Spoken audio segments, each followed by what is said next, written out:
You've heard the story your entire life. In 1492, an explorer named Christopher Columbus sailed across the Atlantic and discovered America. I did it! I did something! It's simple, clean, and memorable, but almost every part of that sentence is misleading because he wasn't looking for America. He didn't even know where he was, and he never set foot where most people think he did. In fact, the truth is far stranger.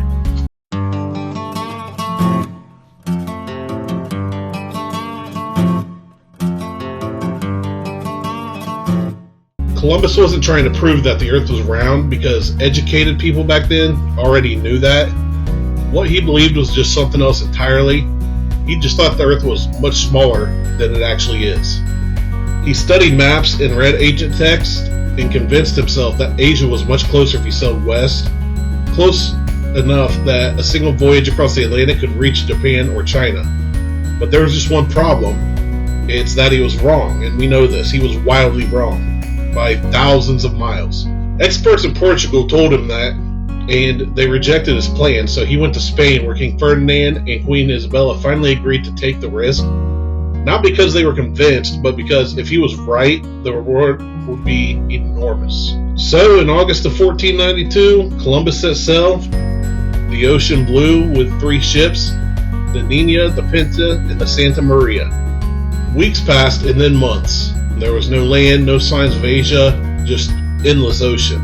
And the crew began to panic. They were sailing into the unknown and much farther than most Europeans had ever gone before.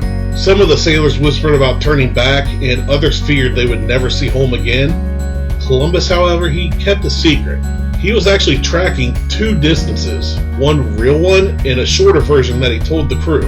He knew they were farther out than they realized, and he knew that fear could turn into a mutiny. So he managed morale the only way he could, and that was by bending the truth. Finally, after more than 2 months at sea, a lookout spotted something in the distance. Land. In October of 1492, they reached shore, and Columbus stepped out onto land, planted a flag, and claimed it for Spain. He believed completely that he had reached islands off the coast of Asia, but nothing looked like what he expected. There was no grand cities, no spices, no silk roads. Instead, he encountered the Taino people. They were welcoming, peaceful, and just curious.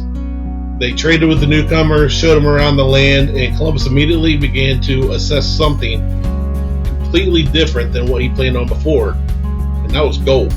He started learning where it was, how much there might be, and how easily it could just be taken. Because while he believed he had reached Asia, his real mission was just wealth and conquest. Columbus called the people that he met Indians. It wasn't out of disrespect, but because he truly believed he was in the West Indies. Even as he explored the nearby islands, he insisted they were part of Asia. He wrote letters back to Spain describing what he thought were the edges of the East. He searched for emperors that didn't exist, cities that weren't there, and trade routes that led to nowhere. And every missing piece of evidence he explained away because in his mind he'd already succeeded. Columbus would return to the region multiple times, but with each voyage the story would change. What began as exploration quickly turned into exploitation. Settlements were established, control was enforced, the Taino people, who had welcomed the explorers, were forced into labor. Violence followed, and disease spread quickly, and entire populations were just completely devastated. This wasn't the heroic discovery story that most people were told growing up. It was the beginning of something far more complicated and far more tragic. And here's where the story gets even more surprising. Columbus never admitted he was wrong. Not even once.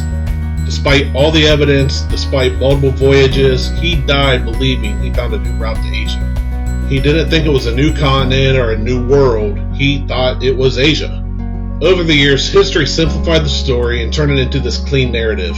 An explorer, a journey, and a discovery. But the truth?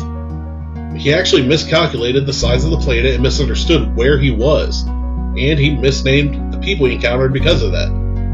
Columbus never realized he'd actually stumbled onto an entirely different world.